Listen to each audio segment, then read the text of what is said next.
Hi Gemini, kumusta po kayong lahat? So in Gemini, maraming salamat po sa walang sawang pagsubaybay sa atin pong mga reading, and kung ikaw ay bago pa lang sa ating channel, mag-subscribe na po kayo, then i-click mo na rin yung ating notification bell para lagi kang updated sa ating mga bagong upload. And guys, sa mga interested pala sa ating private reading, ayan, nasa description box below lang po yung link. Message lang po kayo. Then, papollow na rin po sa ating page. Okay, so tignan natin.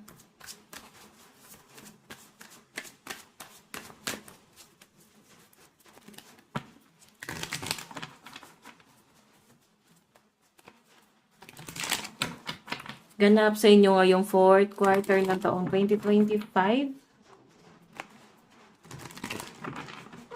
Okay. Gemini, Sun, Moon, Rising, and Venus sign. Meron tayong the Fool. Ito kasi guys, new beginning to, no? Parang wala na kayong pakialam sa problema. Wala na kayong pakialam ko ano man yung dumating na hamon ng buhay. Kasi parang sa mahabang panahon guys, sinubo ka eh. So, yun nakikita ko sa mga Gemini, tutulungan mo lang yung mga taong tumulong sa inyo. Parang ganon. Lalapitan mo lang yung mga taong lumapit lang din sa inyo ng mga panahong walang-wala kayo. So, nandun ka na sa point na yun. Tignan mo. May nakikita akong mga problema dito. Pwede may mga lalapit sa inyo na mga taong problemado, may mga pinagdadaanan, may mabigat na pinagdaanan. So, yung malinaw na pinapakita sa akin dito, Gemini, wala ka nang pakialam dun eh.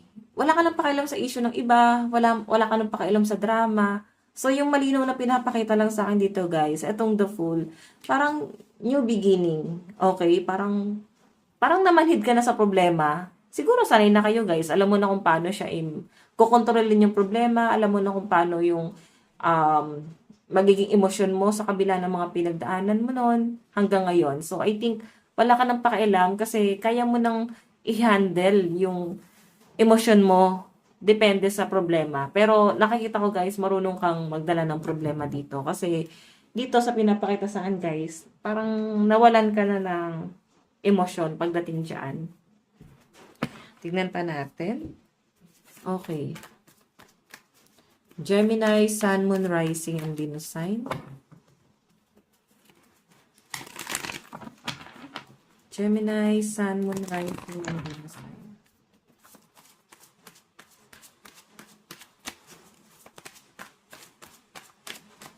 Meron tayong the High Priestess. So, ang lakas ng pakiramdam ng mga Gemini, no? Kumbaga, hindi naman sa parang manhid kayo. Pwedeng ganun ka kasi nakikita ng ibang tao na parang wala kang pakiramdam, parang nagbubulag-bulagan ka sa totoong nangyayari, ano yung problema. Pero yung sa totoo lang, guys, malakas ang pakiramdam mo.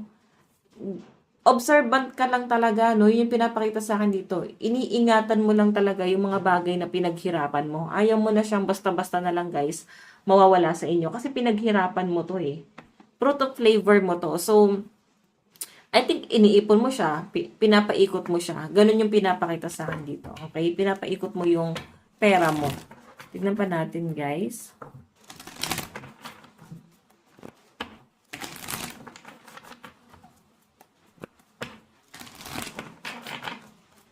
Okay.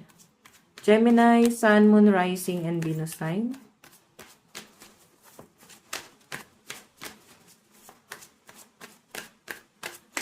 Meron tayong Queen of Wands. Okay. So guys, yung pinapakita sa akin dito, siguro sa love life mo to, no? Merong isang tao dito na parang, siguro yung partner mo hindi naniwala sa kakayahan mo.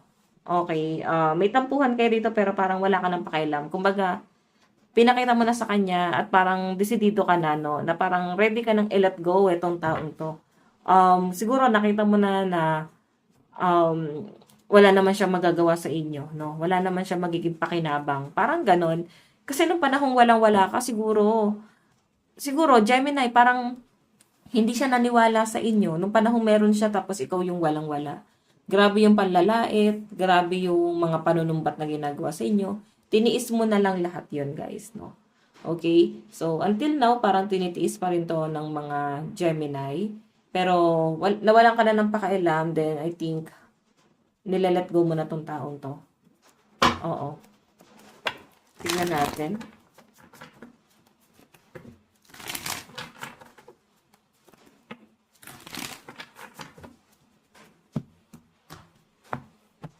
Okay.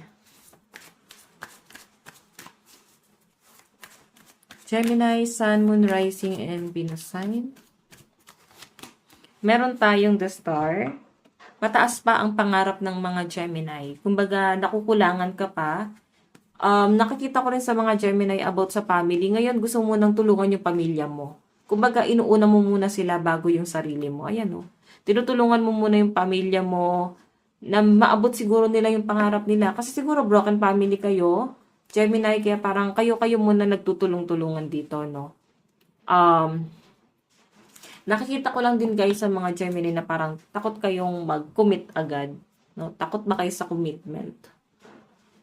Hindi pa kayo ready. Yung iba sa inyo guys, nag-commit na pero parang hindi ka pa totally sure dito sa person mo kasi parang nakukulangan ka. May something na kulang sa kanya rito. Ayan. Okay, basta ngayon, ang nakikita ko sa energy ng mga Gemini, mas mag-focus ka sa family mo ngayong bare months. Ngayong 4th quarter ng taong 2025.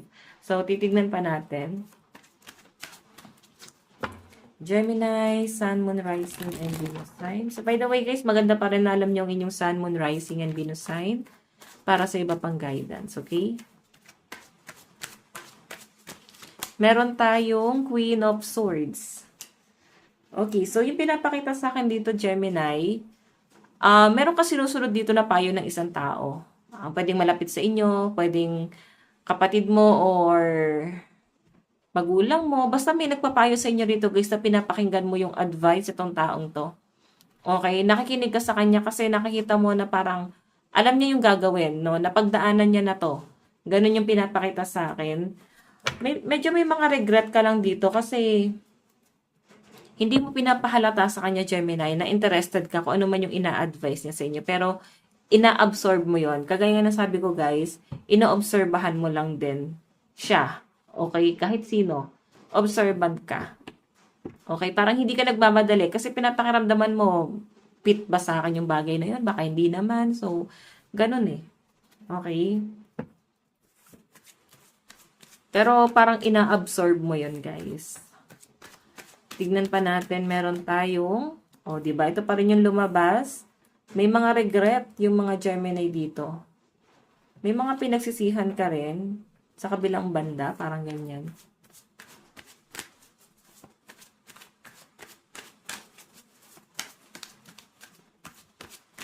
Meron tayong wedding. So, yung isa sa mga regret ng mga Gemini dito is patungkol sa kanilang love life.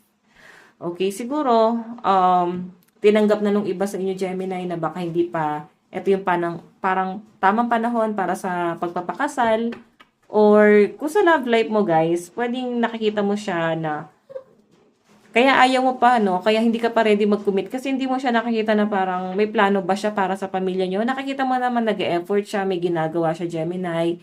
Pero kasi, mas inuuna niya siguro muna yung iba or sarili niya guys, hindi niya kayang buuin eh. Ganun po. Tignan pa natin. Meron tayong King of Pentacles. What else? Meron tayong, pag-iipon to guys. I think parang ngayong 4th quarter ng taong 2025 is magsisimula ka ng mag-ipon, mag-save, mag-invest, parang ganon. Or mag-iipon muna guys para makapag-invest. Kailangan mo ng sapat na pera para dun sa pinaplano mo. Okay, meron tayong 3 of Cups celebration to guys. Napakaganda nito guys. Possible na makuha mo yung mga bagay na gusto mo. Paunti-unti, hindi man siya guys ganun kabilis, pero at least may progress. Okay, tignan natin. Advice para kay Gemini. Meron tayong New Moon in Virgo, trust all will be well. So, magtiwala ka lang, no? Huwag kang mawawalan ng kumpiyansa sa sarili mo. And, syempre, kailangan lang, guys, i-boost mo yung confidence mo. Okay? Huwag ka rin papaapekto. Nakikita ko naman, guys, na parang ngayon, sarili mo na lang talaga muna yung uunahin mo at yung pamilya mo. Wala ka nang pakialam sa issue ng iba. Okay? So, Gemini, ito lang po ang inyong reading. Maraming salamat. God bless and love you all. Bye-bye.